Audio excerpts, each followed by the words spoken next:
എനിക്ക് സുന്നി മുജാഹിദ് ജമാഅത്ത് എന്നൊന്നുമില്ല, ഞാൻ ജസ്റ്റ് മുസ്ലിമാണ് എന്നൊക്കെ ചിലർ പറയാറുണ്ട്. അതിൽ യാതൊരു പ്രശ്നവുമില്ല. പക്ഷെ എങ്ങനെയുള്ള മുസ്ലിം ആയിരിക്കണം? പ്രവാചകൻ സല്ലല്ലാഹു അലൈഹി വസല്ലമയും സ്വഹാബത്തിനെയും പിൻപറ്റിക്കൊണ്ട് ജീവിക്കുന്ന ഒരു മുസ്ലിം ആയിരിക്കണം.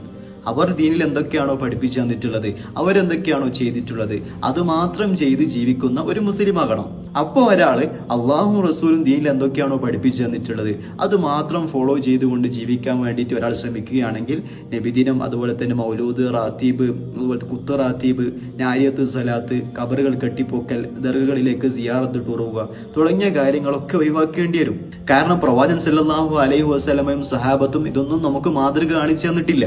ലക്ഷക്കണക്കിന് സ്വഹാബികളിൽ ഒരു സ്വഹാബി പോലും മരിച്ചവരോട് സഹായം ചോദിച്ചിട്ടില്ല, ഖബറുകളിലേക്ക് സിയാറത്ത് ടൂർ പോയിട്ടില്ല, മരിച്ചുപോയ മഹാന്മാരെ ഇടയാളന്മാരാക്കിക്കൊണ്ട് പ്രാർത്ഥിച്ചിട്ടില്ല.